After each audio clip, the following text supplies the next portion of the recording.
Welcome to the second episode of my preparation to my first marathon run ever. As I mentioned in the previous episode, the race will be in 5 months from now. Yes, I set the most intimidating goal in my life I've ever set.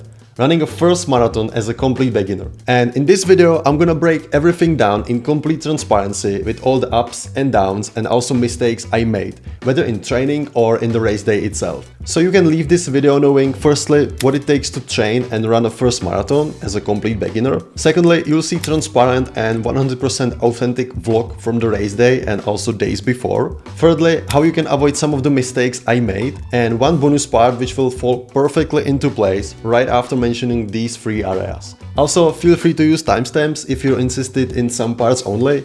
No hard feelings if you do so. I just want this video to help as much people as possible. So if you're interested, for example, just in the race day vlog, feel free to do so. So let's jump into the first phase, which is training preparation and the race day itself. To give you a bit more context, before I started training for this first marathon in my life, I ran like 2 or 3 half marathon races years back with really slow times around 2 hours 30 plus minutes, as I haven't been running consistently like at all. So this training preparation and this marathon was really big challenge for me and like first proper running training block.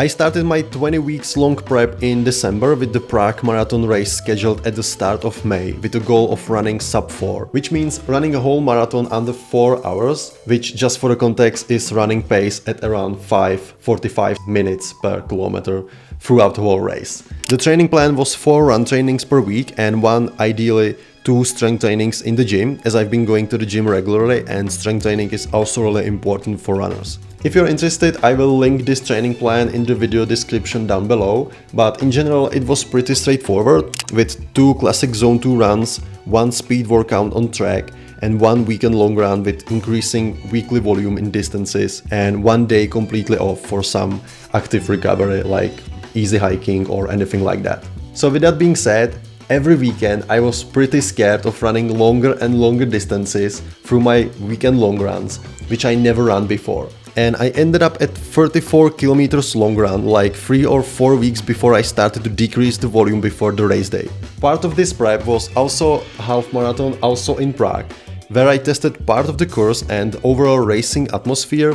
In short, it was really hot day and I ended up running like 2 hours 3 minutes as a final time, which was not good and really bittersweet for me because I wanted to run sub 2 hours time, but I needed to humbly take that because it was still like 25 minutes PR for me. So that was the half marathon in Prague, part of this training block, like 3 weeks before the race day, I think. Then came the last week of my first marathon prep. I was focusing on proper nutrition and consuming a lot of carbs. In my case, mostly from rice and pasta with chicken breast. Then between just 2 last very short and easy runs in this last week, I went to Marathon Expo in Prague 3 days before the race to pick up the bib, which I now know is a racing number, so I could also take my first photo of my race gear, which was fun. Even though it's more of a thing for more pro runners out there, I would say. Also, seeing all the other runners and all the preparations going on for the race gave me this feeling that I'm really trying to do something I've never done in my life so far. Also, I eventually bought myself the official race t-shirt as I wanted to have another physical memory of my first marathon. And in that moment there was really no going back.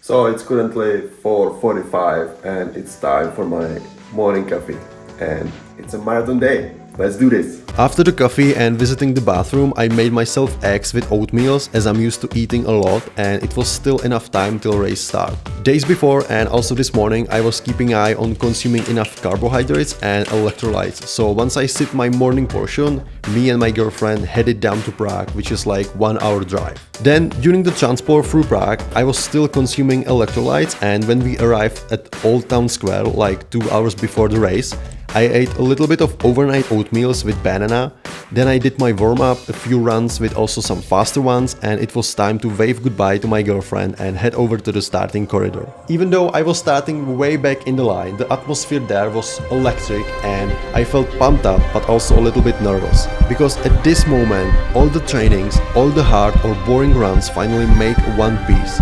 After 20 weeks and 840 kilometers in, It's about my body and my mind to make that final step in that particular day and run 42 kilometers, which was still pretty intimidating for me.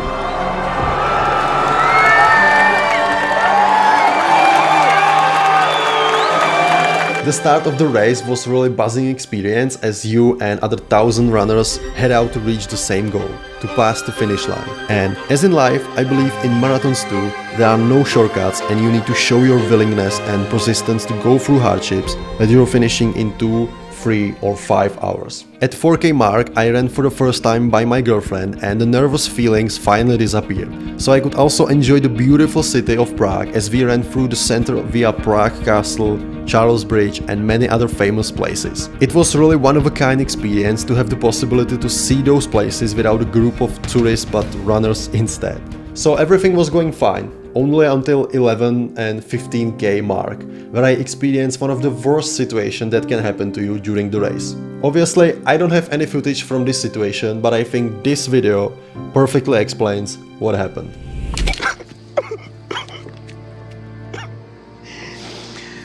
Oh no, no, no.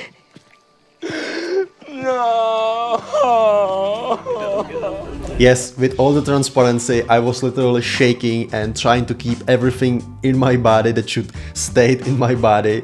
And like for 3 or 4 kilometers throughout the race, I was trying to find a mobile or any toilet. However, none of them were showing up throughout the race, through this part. So I just needed to left actually the racing course on the street, and there was Bagueteria Boulevard like brightly open. So I just went straight in, shouting kindly to the barista like, "May I use your toilet? It is really that bad." And she just quickly replied, "Yeah, sure," with a smile on her face, you know. So in like 5 seconds I was already upstairs sitting on the toilet and everything was great. Everything was just perfect in that moment. And after like 2 or 3 minutes I just went again downstairs. I literally couldn't thank enough the staff and the barista who let me in, and all the people were, you know, staring at me but also like cheering for me. Yeah, go back to the race, go for it, man. And actually in this footage it's like 50 or 100 meters after I left the baguette area. So as you can see, I'm smiling and everything is just sunshine and rainbow. And at this moment I really didn't care about my time at all or anything else. It was just one goal to make it on time to the toilet. But I'm really not sure why that happened, especially that early in the race, because I had like all the gels and everything I've been consuming like from the days before and also during the race tried out. So I'm not really sure why that happened, but I just wanted to share with you as authentic story as I mentioned. Anyway, then I quickly reached out half marathon distance, but from like 25K I started to feel my quads. It was that stage which you feel before you get cramps, so at that point I was a bit worried if that won't be the case. So I focused even more on consuming as much sodium from the gels and water with the hope that it would fade away. And for some parts of the second half it did, but it was a constant battle because I wanted to run faster. 32K, I'm in agony, or not, but I just want to be in the finish already.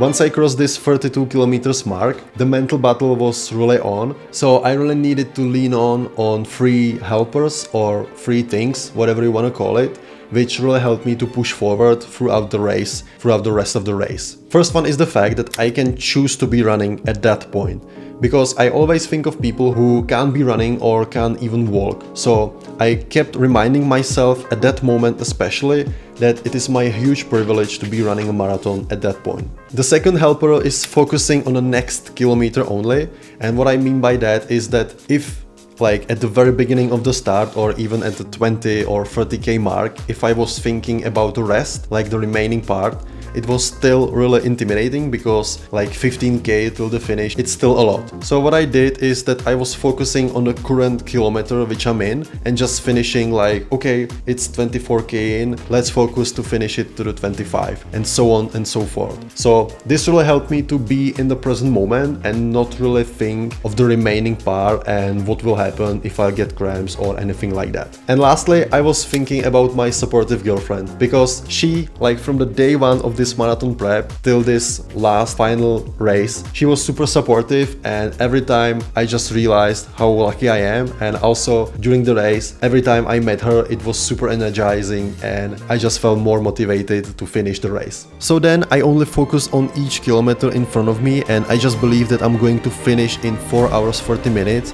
which was my adjusted goal already a few weeks before the race. In that moment I knew I'm not a quitter and that there was no possibility of me giving up because of cramps or anything else. And again, as I saw the face of my girlfriend supporting me on 40k, I got extra energy for the final push to keep my pace and hopefully pass the finish line before 4 hours 30 minutes. My final time was 4 hours 28 minutes and 57 seconds, and at this moment all the emotions went out. Yes!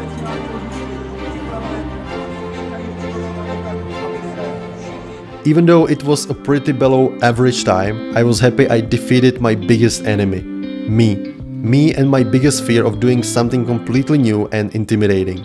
That's why I signed up for such a big race, even though I'm still beginner in terms of running. Because I believe that's the place where the real growth happens. And I believe no matter how good runner you are, I think marathon race is always a challenge, and I have a massive respect for anyone finishing that race. Because those 20 weeks were truly life-changing for me, and I truly mean it. So if you have also marathon race as a goal for yourself somewhere in the future, let me quickly share with you my biggest lessons and mistakes, meaning what I would do and what I will do differently in the next marathon prep and race. So I think my biggest mistake throughout the whole prep was not having the running body. Whether you're training for anything, I think we both agree it's better to have someone, a friend, a spouse or anyone with whom you can share the whole process and then eventually the race day too. I think you will learn more, enjoy it more, and you will accomplish more by helping each other. So next time I'm definitely bringing, or at least I will do my best to bring someone to this marathon journey and to pursue the same goal together. Secondly, I will prioritize even more nutrition over running gear, because I think, especially at the beginning of this marathon journey, I was more into shoes, watches and all that stuff, and it is important, but I would argue that educating yourself in nutrition in general can play a huge benefit to how you feel and how you perform. And the concrete example could be my toilet accident which I told you about, as I probably eat and drink a little bit too much before the race that morning. I should have tried the exact eating scenario in one of my long runs during the prep already. Thirdly, I should have included more and harder speed workouts during my prep. I think classic zone 2 runs, which are always a majority of your trainings, are also important to build aerobic capacity, but my speed workouts, for example running 800 or 1k repeats, were simply not that effective, as I haven't done many of them, and when I did, I assumed they were just not hard enough, which is their purpose, to really push your limits and make you faster.